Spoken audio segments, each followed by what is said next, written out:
दोस्तों नमस्कार। आज के वीडियो में हम ये सारे टॉपिक्स कवर करने वाले हैं। पहला है registration process, semi activation, fund request, auto pull entry, full activation, withdrawal process, token transfer and loan token process. तो इस वीडियो के अंत तक बने रहें ताकि आपको पूरी तरह से जानकारी मिल सके। तो पहला हम देखते हैं कि रजिस्ट्रेशन प्रोसेस। तो दोस्तों कोई भी आपको लिंक भेजे हैं, यानी जो आपको रेफ़र किए हैं, उनके रेफरिंग लिंक को आपको क्लिक करना है। क्लिक करने के बाद आपको ऐसा पेज दिखाई देगा जहां पे रेफरिंग आईडी रहेगा, नाम डिस्प्ले होगा और दोस्तों आपको यहां पे अपना नाम फिल करना है। और याद रखिए जो भी आधार कार्ड में आपका नाम है वही पूरा नाम आपको देना है ताकि आगे चल के आपको कोई दिक्कत ना हो। ध्यान रहे दोस्तों, नाम वही होना चाहिए जो आपके आधार कार्ड पे है। उसके बाद यहाँ पे आपका ईमेल आईडी देना है। ईमेल आईडी वही देना है जो आपका चालू हो और जिसे आप रेगुलरली एक्सेस करते हो, क्योंकि ओटीपी इसी ईमेल आईडी पे जाएगा और ईमेल आईडी वेरिफिकेशन आपको करना होगा। और मोबाइल नंबर यहाँ पे आपको डालना है और मोबाइल नंबर ऐसा होना चाहिए जिसके द्वारा आप व्हाट्सएप चलाते हो। तो ये सारे पॉइंट्स को आपको ध्यान देना है। आईडी रजिस्ट्रेशन करें तो ध्यान से करें ताकि आगे चल के कोई आपको प्रॉब्लम ना हो। और दोस्तों मैं रिकमेंड ये करना चाहता हूँ कि यदि आप सीरियस हैं तो ही इसमें आप रजिस्ट्रेशन करें, अन्यथा फालतू का रजिस्ट्रेशन करके छोड़ देने से कोई फ़ायदा नहीं है। इसके बारे में पहले पूरी जानकारी ले लीजिए, आपके लायक है कि नहीं, आप इसे कर सकते हैं कि नहीं। और यदि आपको लगे कि यस इसमें आप कर सकते हैं, इसमें आप इनकम ले सकते हैं तो ही रजिस्ट्रेशन करें। बेकार का रजिस्ट्रेशन करके छोड़ देने से कोई फ़ायदा नहीं होगा। इससे अच्छा है कि आप रजिस्ट्रेशन ही ना करें। अगर सीरियस है तो रजिस्ट्रेशन करें। तो यहाँ पे मोबाइल नंबर हम देंगे इस बॉक्स में। उसके बाद आपको पासवर्ड सेट करना है। उसके बाद यहाँ पे क्लिक करेंगे आई एग्री टू टर्म्स। उसके बाद साइन अप करेंगे। जैसे ही साइन अप पर हम क्लिक करेंगे तो आपके ईमेल आईडी पे आपका ओटीपी आएगा, यानी जो ईमेल आईडी यहाँ पे दिए हैं, इस बॉक्स में जो ईमेल आईडी दिए हैं इसमें आपका ओटीपी आएगा। और यहाँ पे देखिए इनबॉक्स में जाइएगा, वहाँ पे ओटीपी मिलेगा। लेकिन दोस्तों मैं एक बात और यहाँ बताना चाहता हूँ, किसी किसी के इनबॉक्स में नहीं आता है तो स्पैम में जाके चेक कीजिएगा। तो यहाँ पे नीचे आपको स्पैम मिलेगा, यहाँ पे क्लिक कीजिएगा तो यहाँ पे ओटीपी आता है। तो ओटीपी जरूर आएगा, या तो इनबॉक्स में आएगा या तो स्पैम में आएगा। यहाँ पे स्पैम में आएगा, वो दे करके आप वेरीफाई कर लीजिएगा, आपका ये प्रोसेस कंप्लीट हो जाएगा, यानी रजिस्ट्रेशन प्रोसेस कंप्लीट हो जाएगा। उसके बाद का हमारा जो टॉपिक है वो है कि सेमी एक्टिवेशन। तो दोस्तों सेमी एक्टिवेशन के लिए आपको 10 टोकन यहाँ पे होना जरूरी है। यहाँ पे देख रहे हैं टोकन बैलेंस, यहाँ पे आपको 10 टोकन होना जरूरी है। और ये टोकन आप किससे ले सकते हैं? जो आपके सीनियर हैं, जो आपको रेफरिंग लिंक दिए हैं, उनसे आप कनेक्ट कर लीजिएगा। और अभी के रेट के अनुसार 225 रुपये लग रहा है, यानी 225 रुपये आप उसे पे करके 10 टोकन ले लीजिएगा, यानी आपका सेमी एक्टिवेशन हो जाएगा। और जब सेमी एक्टिवेशन हो जाएगा तो आपका रेफरिंग लिंक एक्टिवेट हो जाएगा और इस रेफरिंग लिंक से आप अपने फ्रेंड्स को, अपने रिलेटिव्स को ज्वाइन कर सकते हैं और अर्निंग स्टार्ट कर सकते हैं। तो कम से कम सेमी एक्टिवेशन तो ज़रूर आपको करने होंगे।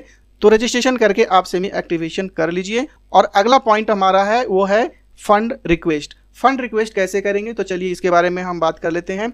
तो यहाँ पर देख रहे हैं जैसे ही आप लॉगिन करेंगे अपने आईडी को, यहाँ पे ऑप्शन मिलेगा वॉलेट। वॉलेट पे क्लिक करने के बाद यहाँ पे फर्स्ट में मिलेगा आपको डिपॉजिट, यहाँ पे हम क्लिक करेंगे। इसके बाद एक नया पेज ओपन हो जाएगा और यहाँ पे आप देख सकते हैं मोड ऑफ पेमेंट, यहाँ पे आपको क्लिक करना है। यहाँ पे मोड ऑफ पेमेंट पे यूपीआई सेलेक्ट करना है, यहाँ करेंगे। उसके बाद यहाँ पे सिलेक्ट यूपीआई, यहाँ पे क्लिक करेंगे तो यहाँ पे आपको क्यूआर कोड आपको डिस्प्ले होगा। मोबाइल पे करेंगे तो, मैं तो अभी सिस्टम पे कर रहा हूँ तो यहाँ पे नहीं दिखाई दे रहा है। उसके बाद आपको यहाँ पे अमाउंट डालना है। तो अभी ऑटो पुल, लोग अभी ऑटो पुल कर रहे हैं तो ऑटो पुल के लिए 500 रुपया और प्लस 90 रुपीज़ लग रहा है। 90 रुपीज़ जो हो गया आपका जीएसटी लगा, तो 590 रुपया आप यहाँ पे रिक्वेस्ट भेज सकते हैं। दोस्तों यहाँ पे एक बात मैं क्लियर करना चाहता हूँ, टोकन परचेज करने के लिए यहाँ रिक्वेस्ट ना भेजें। यहाँ पे ऑटो पुल के लिए या एक्टिवेशन अमाउंट के लिए आप यहाँ पे रिक्वेस्ट कर सकते हैं। तो यदि आप ऑटो पुल में एंट्री लेना चाहते हैं तो ऑटो पुल के लिए 500 प्लस जीएसटी आपको लगेंगे 18%, तो आपको 590 का यहाँ रिक्वेस्ट भेज सकते हैं। उसके बाद क्यूआर कोड को स्कैन करके आपको पेमेंट करना है। पेमेंट का ट्रांजैक्शन नंबर आपको यहाँ पे डालना है और उसके बाद उसका रिसिप्ट है, यहाँ पे चूज फाइल करके रिसिप्ट को अपलोड करना है। उसके बाद सेंड रिक्वेस्ट कर देंगे तो 10 से 15 मिनट में आपका फंड ट्रांसफ़र हो जाएगा, आपके पास फंड आ जाएंगे। तो दोस्तों ये प्रोसेस भी आपको क्लियर हो गया होगा। और आगे हम चलते हैं, अगला जो हमारा टॉपिक है वह है ऑटो पुल एंट्री। तो दोस्तों जैसे ही आप फंड रिक्वेस्ट करेंगे और आपके पास फंड आ जाएगा और ऑटो पुल में आप एंट्री लेना चाहते हैं तो उसका ऑप्शन यहाँ पे मिलेगा। ये देख रहे हैं ग्लोबल ऑटो पुल, यहाँ पे ऑटो पुल एंट्री पे क्लिक करना है। क्लिक करने के बाद ये पेज आपको ओपन हो जाएगा। यहाँ पे आईडी डालना है, मतलब जिस आईडी में आपको ऑटो पुल लेना है यहाँ पे आईडी डालना है। यहाँ पे एंट्री करेंगे तो यहाँ पे देखिए नेम डिस्प्ले हो जाएगा और आपने जो फंड रिक्वेस्ट किए थे आपको यहाँ पे डिस्प्ले हो जाएगा। जो भी फंड ऐड होगा तो यहाँ पे आपको डिस्प्ले हो जाएगा। जैसे 590 किए थे तो 590 यहाँ पे डिस्प्ले हो जाएगा और यहाँ पे क्लिक करना है और यहाँ पे सबमिट कर देना है, आपका ऑटो पुल में एंट्री हो जाएगा। तो ये पॉइंट भी क्लियर हो गया होगा। और अगला जो हमारा जो पॉइंट है वो है फुल एक्टिवेशन। तो फुल एक्टिवेशन के लिए आपको कंपनी को 1180 रुपया पे करना होगा, यानी 1000 रुपया और प्लस 18% GST रहेगा। तो आपको 1080 रुपया कंपनी को पे करना है और इसके लिए क्या बेनिफिट होगा हम अगले वीडियो में कवर करेंगे। तो फुल एक्टिवेशन के लिए आपको जो अमाउंट है यही वॉलेट में डिपॉजिट करना होगा। ये रिक्वेस्ट आपको भेजना होगा कंपनी को 1180 रुपया और आपके वॉलेट में क्रेडिट हो जाएंगे 1180 रुपया। उसके बाद आपको यहाँ पे जाना है एक्टिवेट पे और एक्टिवेट आईडी यहाँ पे क्लिक करना है। ये नया पेज आपको ओपन हो गया और यहाँ पे आईडी आपको डालना है। जिस आईडी को आप एक्टिवेट करेंगे वो यहाँ पे डालेंगे और डालने के बाद देखिए नाम डिस्प्ले यहाँ पे हो जाएंगे और यहाँ पे आपको सिलेक्ट करना है बेसिक और उसके बाद सबमिट कर देंगे तो आपका ये फुल आईडी एक्टिवेशन हो जाएगा। तो ये प्रोसेस भी आपको क्लियर हो गया होगा। और अगला जो हमारा टॉपिक है वो है ये कि विड्रॉल प्रोसेस, विड्रॉल हम कैसे करेंगे। तो दोस्तों यहाँ पर ध्यान देने की बात ये है, जो भी ट्रांजैक्शन INR में होता है या तो आपका ऑटो पुल से इनकम हो या तो आईडी एक्टिवेट करते हैं उससे इनकम हो, उसे ही आप विड्रॉ कर सकते हैं। और दूसरी बात, विड्रॉल कब कर सकते हैं, जब आपका आईडी फुल एक्टिव हो, यानी 1180 रुपये से एक्टिव कर लेते हैं तभी आप विड्रॉल ले सकते हैं। तो विड्रॉल का प्रोसेस बिल्कुल सिंपल है। यहाँ आप आईडी लॉगिन करेंगे, यहाँ पे विड्रॉल ऑप्शन है, यहाँ पे आपको क्लिक करना है। ये पेज आपको ओपन होगा और यहाँ पे अवेलेबल बैलेंस आपको शो करेगा, यानी जितने इनकम आपको होगा यहाँ पे बैलेंस आपको शो करेगा। और फिर मोड ऑफ विड्रॉल है तो यहाँ पे आप बैंक सेलेक्ट करना है। विड्रॉल अमाउंट है तो कितना अमाउंट आप इसमें विड्रॉ करना चाहते हैं, तो मिनिमम आपको 500 रुपीज़ है। तो मान लीजिए 500 रुपीज़ आपके पास बैलेंस है तो 500 रुपीज़ यहाँ पे डालेंगे और आपको 10% आपका चार्ज कटेगा, एडमिन चार्ज आपको 10% कटेंगे, यानी आपके बैंक में 450 रुपया विड्रॉल होने वाले हैं। और यहाँ पे सबमिट क्लिक करेंगे। दोस्तों कुछ यहाँ पे नोट दिए गए हैं, यानी विड्रॉल टाइम 10 बजे सुबह से 4 बजे शाम तक आप विड्रॉल लगा सकते हैं और 1 डे 1 विड्रॉल, एक दिन में एक ही विड्रॉल लगा सकते हैं।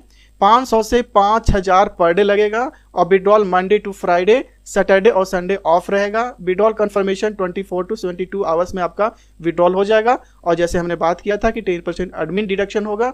और सबसे इंपॉर्टेंट चीज़ ये है कि please confirm your beneficial account information before withdrawing, यानी कहने का मतलब ये है कि विड्रॉल लगाने से पहले आपका अकाउंट अच्छा से वेरीफाई कर ले, IFSC कोड वेरीफाई कर लें, अन्यथा आपको प्रॉब्लम हो सकता है। तो दोस्तों यहाँ आपको क्लियर हो गया होगा कि आप विड्रॉ कैसे लगाएंगे। और अगला जो हमारा पॉइंट है जिस पे हम डिस्कस करने वाले हैं वो है टोकन ट्रांसफर। दोस्तों यदि आपके आईडी को सेमी आईडी में कन्वर्ट करना है, इसका मतलब है कि 10 टोकन आपको परचेज करना होगा। और जो लोग अपने फ्रेंड्स को रेफर किए हैं, अपने रिलेटिव्स को रेफर किए हैं, उनके आईडी को सेमी आईडी में कन्वर्ट करना है, तो उसका प्रोसेस यहाँ पे देख सकते हैं। उसका प्रोसेस है क्या, यहाँ पे टोकन ट्रांसफर आपको क्लिक करना है। क्लिक करने के बाद देखिए मेरे पास जो अवेलेबल टोकन है वो है 71। उनका आईडी यहाँ पे डाल देना है, यानी कि जिनको सेमी एक्टिव में कन्वर्ट करना है उनका आईडी यहाँ पे डाल देना है 71620। यहाँ पे नाम डिस्प्ले होगा। उसके बाद आपको कितने टोकन ट्रांसफ़र करना है वो यहाँ पे डाल देंगे। तो मिनिमम आप 10 कर सकते हैं, 10 से ज़्यादा भी कर सकते हैं और वहाँ पे ट्रांसफ़र कर देंगे तो उनके पास ये टोकन चला जाएगा, आईडी सेमी एक्टिव हो जाएगा, यानी उनका रेफरिंग आईडी एक्टिव हो जाएगा और वे टीम बनाने के लिए रेडी हो जाएंगे। तो दोस्तों ये प्रोसेस है। और अगला है जो हमारा टॉपिक है लोन टोकन प्रोसेस। तो दोस्तों अगर कोई बोलते हैं जिन्हें आप रेफर किए हैं और वो बोलते हैं कि मेरे पास पैसे नहीं हैं, तो उन्हें आप लोन दे सकते हैं। तो यहाँ पे आपको ऑप्शन मिलेगा loan transfer, loan token transfer. यहाँ पे आपको क्लिक करना है। सेम विंडो आपको दिखेगा जैसे उसमें ट्रांसफ़र करते थे, इसमें भी सेम दिखेगा। यहाँ पे आईडी डालना है, आईडी डालने के बाद नेम डिस्प्ले होगा, वो वेरीफाई करना है। लेकिन दोस्तों जो आप लोन देंगे, मान लिया 10 टोकन आप देंगे अपने फ्रेंड्स को, तो जब उनके वॉलेट में 20 टोकन हो जाएंगे तो ऑटोमेटिकली वो टोकन्स आपके अकाउंट में बैक हो जाएंगे। तो ये सिस्टम का प्रोसेस है कि जैसे ही आप किसी को लोन देते हैं तो उनका दुगना टोकन्स आपके पास आ जाता है। और ये कब आएगा, जब मंथ का क्लोजिंग होता है। मंथ का क्लोजिंग एवरी मंथ 1 तारीख को आपका ये क्लोजिंग होगा और आपके अकाउंट में दुगना टोकन्स आ जाएंगे। तो तो दोस्तों उम्मीद करता हूँ ये सारे पॉइंट्स आपको क्लियर हो गए होंगे। मैंने एक्सप्लेन करने की कोशिश किया है। यदि और भी किसी तरह की डिटेल जानकारी की ज़रूरत है तो मुझे आप कनेक्ट कर सकते हैं, टेलीग्राम लिंक पे डिस्क्रिप्शन बॉक्स में है। तो दोस्तों इस वीडियो में यहीं तक, फिर मिलते हैं अगले वीडियो में नई तरह की जानकारी के साथ। Thank you very much.